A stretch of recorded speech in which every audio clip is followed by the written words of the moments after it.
Assalamu alaikum all. It's our third class, right? In our first and second classes, we studied our tsunami chapter well, and we completed its question answers and everything. Then I told you that if you have any doubt, you can ask me through WhatsApp, or you can call in either you can contact me, or you can contact through or you can use my WhatsApp also. Okay, then surely it's our new chapter, that is the ant and cricket. It's our new chapter, the ant and cricket. Okay, then it's we can call it's a poem.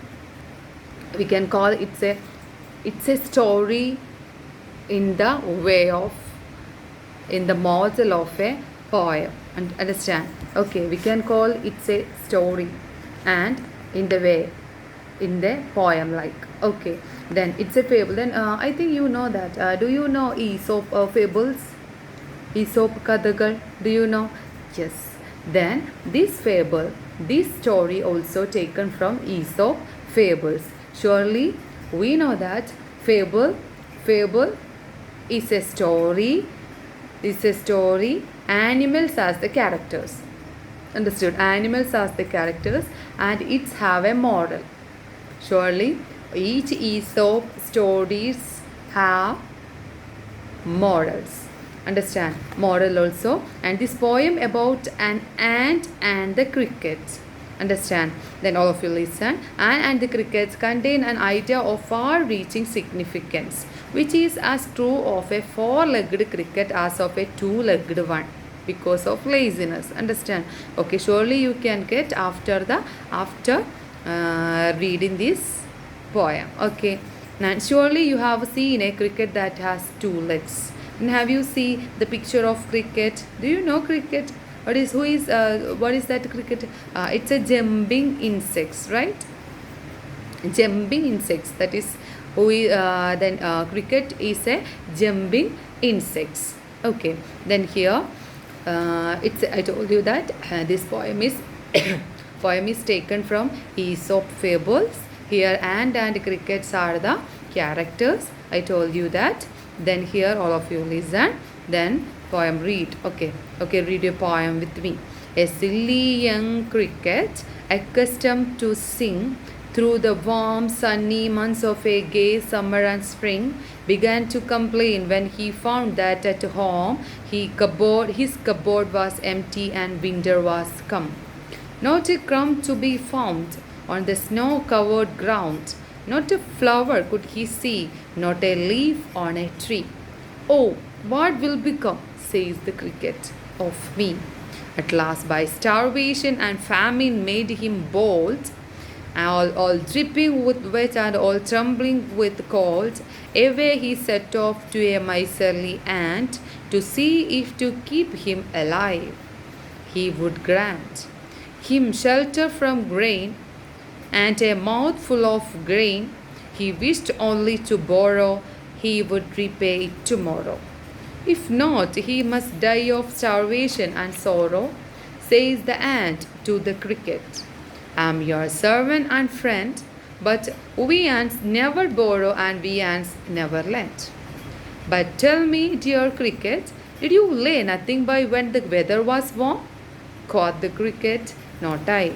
My heart was so light that I sang day and night, for all nature looked gay. You sang, sir, you say. Go then, said the ant, and they danced the winter away. Thus ending, he hastily lifted the wicket, and out of the door turned the poor little cricket. Folks call this a fable. I will warrant it true. Some crickets have four legs, and some have two. Adapted from Aesop fables. Okay, fable.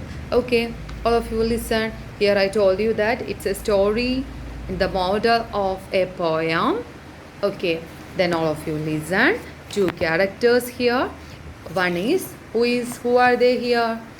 Ant and a cricket. Understand? Okay, then here the cricket very lazy creature, and always sing and dance in all season. That means mainly in spring and summer. Then at the time of winter, when he understood that his cupboard was empty, he just think about that what he will become. Understand what he will become. That's why he just think what he do. Okay, listen all of you. A silly young cricket accustomed to sing, used to sing. Accustomed here means used to sing. Through the warm, sunny months of gay summer and spring. He always singing at time of warm, sunny month, summer and springtime. Began to complain when he found that at home his cupboard was empty and the winter was come. Listen, a silly young cricket used to sing through the warm, sunny months of gay means happy summer and spring. Began to complain when he found that at home his cupboard was empty. Understand? Then what is and winter was come. What is the speciality of winter? Then have you see any leaves? Any leaves? Any flowers? Any tree? No, everything is covered with the snow. Okay, his cupboard was empty and winter was come. Then not a crumb to be found. Crumb means broken foot. He couldn't see a crumb. That means he couldn't get any food. Understand? And on the snow covered ground, he couldn't see any crumb on a snow covered ground. Not a flower could he see. Not a leaf on a tree. Understood? Oh, what will become, says the cricket, of me? Understand? Okay. At last, by starvation and famine made him bold. Then here, scarcity, famines means we know that less scarcity of food. Starvation means surely he understood that he going to die because of starvation. Okay, and he become very bold, all dripping with wet and all trembling with cold. Away he set off. Set off means made his way to a miserly ant. And this time of very cold, in this time of that cold, trembling with the cold, shivering with the cold, okay, and dripping with wet. That means at the time of winter we know that dripping of snow also we can see. Okay, and the dripping with wet and all trembling with the cold, all are shivering with the cold. In that time what he did, he just went to crickets. He went to that cricket, went to ant, and away he set off. Understood? He just went to cricket and he set off to a miserly, went to a ant, a miserly ant. What is the meaning of miser?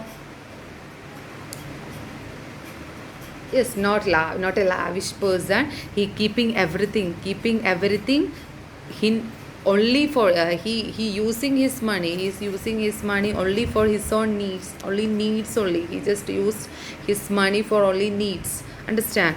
Okay, then here to see, read again, read all of you, look at your textbook. And at last by starvation and famine made bold and dripping with the wet and all trembles with the cold, away he set off to a miserly ant. To see, then where he set off to a he went to a miserly ant. For what he go there? Okay, for asking food.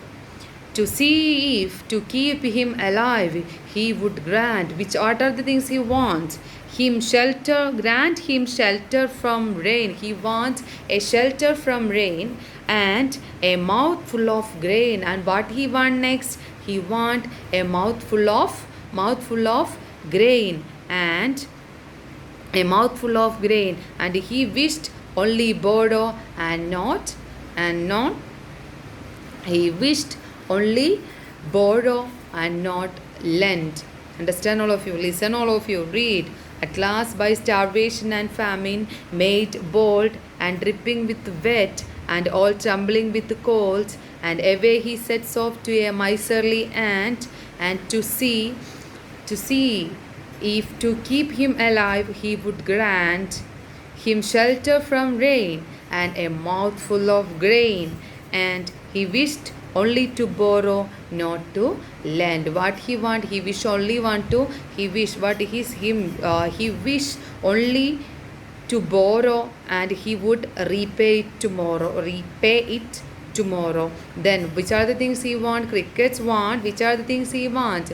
The crickets want giving. Crickets want a shelter from rain and also a mouthful of grain. Mouthful of grain. And he wished only borrow. Surely he can repay it tomorrow. But what happened? If not, he must die of starvation and sorrow. Then he understood that if he couldn't get that food, surely he will die with the